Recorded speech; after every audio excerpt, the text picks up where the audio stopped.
Now, coming to the second way we can represent objects or events in the real world, the non-pictorial format, the words or concepts.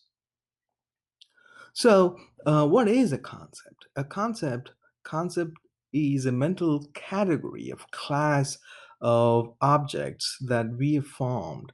So, for example, when I say dog, it's not only the dog uh, um, that you have at home with you right now, but it also includes any dogs there are. Does it make sense? So if I show you a new dog that you haven't met ever in your life and ask you what it is, you would still say it's a dog. But the fact is that you have never met this dog before.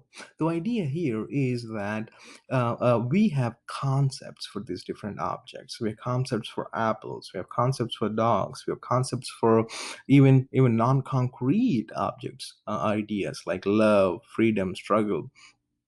And what these concepts are our mental category of things, and we have these categories by grouping objects or events or ideas that share some commonality between them.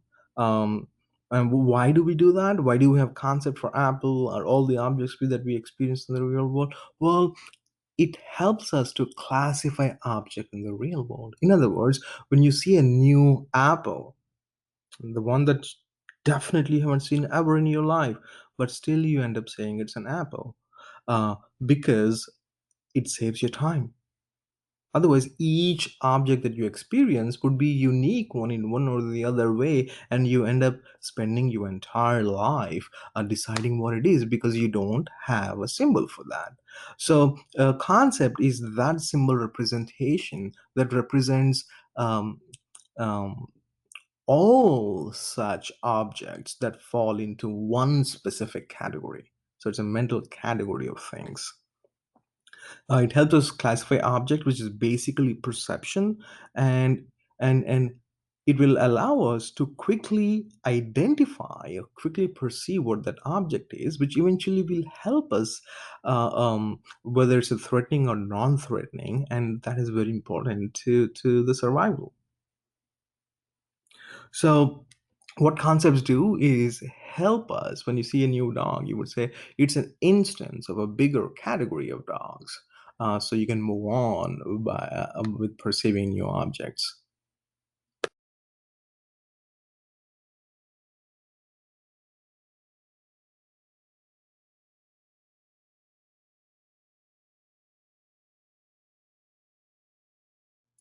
Well, there are two types of concepts. There are logical concepts and there are natural concepts. We'll talk about each one of these. Before that, let me ask you a question. You all know what a cauliflower is. Now, what is a cauliflower? Is it a flower or a vegetable? Well, think about it. You can pause the video and then have an answer in your mind and resume the video. Did you say vegetable? Well, is it a vegetable? It's actually, technically, logically speaking, it is an inflorescence. An inflorescence is a collection of flowers. In that sense, it's more closer to a flower than being a vegetable. So the there are two types of concepts, logical and natural, and we'll talk about each one of these here. For instance, logical concepts. A logical concept has clear defined rules for category membership.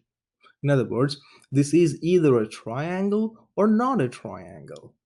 And the rules are not fuzzy, very clear. A triangle has three sides, three angles, and it's a closed structure. Right? So logical concepts are very clear rules of membership. The natural concepts, on the other hand, are poorly defined. Mostly, the concepts we use in everyday life are more likely to be natural concepts. For example, I say, what is coconut? Is it a nut, a vegetable, a fruit? Well, it's actually a drupe.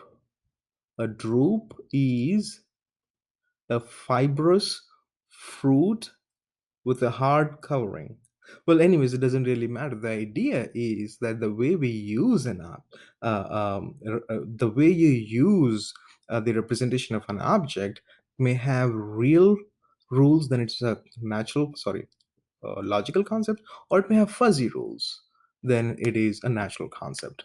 All abstract concepts, or most of the abstract concepts, are natural concepts. The rules are not really clear. But there are some objects which have both kinds of concepts, like you have fruits, right? Um, and the the logical definition of it and the way we use it might be slightly different. And non-experts use it in a natural way, but experts would use it in a logical way. So if you ask uh, um, a biologist or a botanist what a cauliflower is, he's more likely to say that it is an inflorescence. But if you ask a commoner, a non-expert, he would say it's a vegetable. So some objects have these both representations, and we use in different ways depending on our expertise, our background knowledge.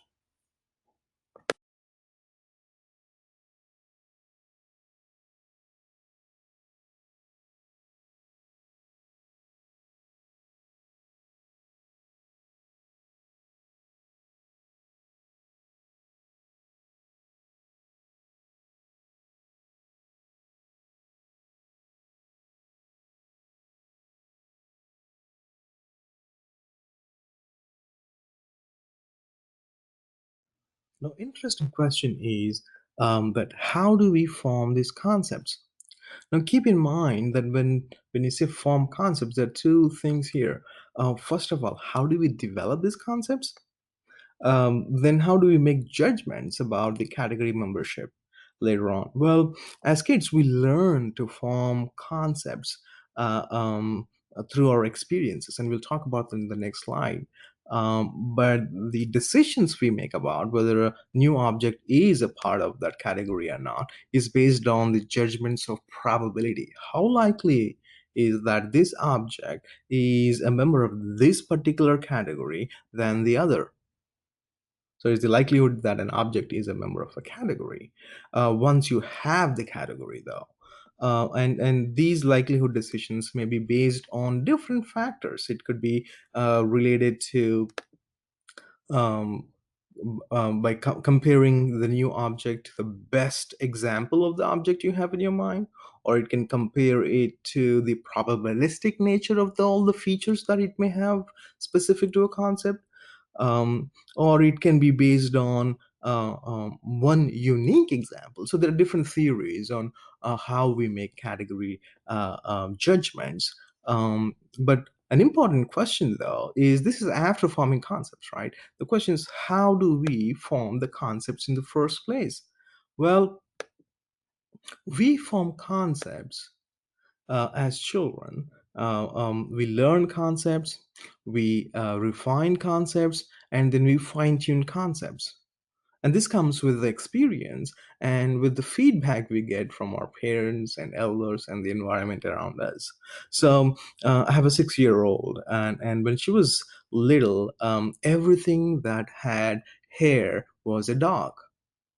Well, then she just had a category of hairy things that would be a dog. But later on, she could distinguish between a cat and a dog because of the positive and negative instances or experiences she had with us in telling, no, no, no, no, that's not a dog. Everything that has hair is not bow wow. It could be something else. It can also be a meow meow. So we learn these concepts through positive and negative instances.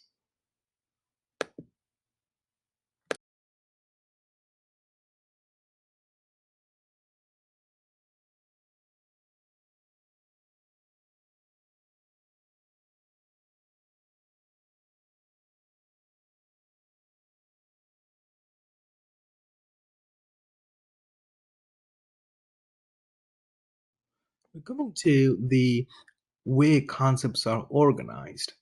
Now, concepts are organized hierarchically. So let's say you have concept of car, you have concept of vehicle, then you have a concept of coupe, right? Well, coupe is a kind of car is a kind of vehicle. These are hierarchically arranged. So if you look at the broader classification, one possible classification, the one may have more extensive one depending on the background knowledge you have about the vehicles. So vehicles can be two-wheelers or trucks. A two-wheeler can be a bicycle or a motorcycle, or and so on and so forth. Then it can be a car. If it's a car, it can be a sedan or a coupe or a convertible. If it's a truck, it can be a bus or a van or a tractor. Now, so there is the basic level of representation uh, of organization. Then a level above it is called the superordinate level, super above. And the level below that is a subordinate level.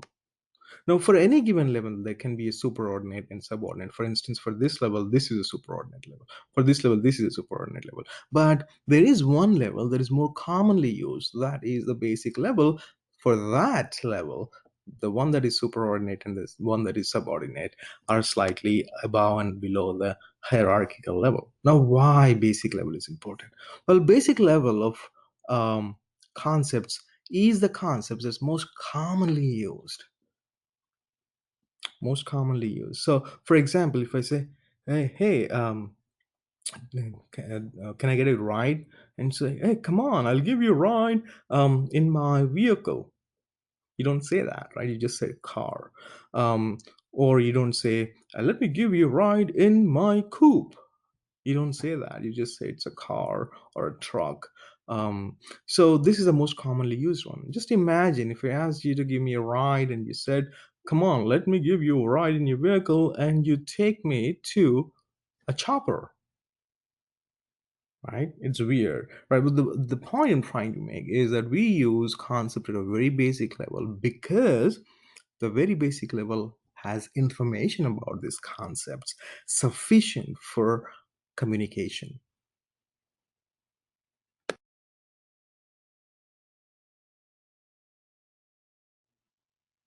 Well, we started with the definition of thinking. We said that thinking involves the actual symbols or representations and how we manipulate them.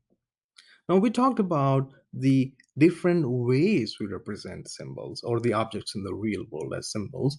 Now it's time to talk about different ways of manipulating these symbols or different ways of manipulating these representations.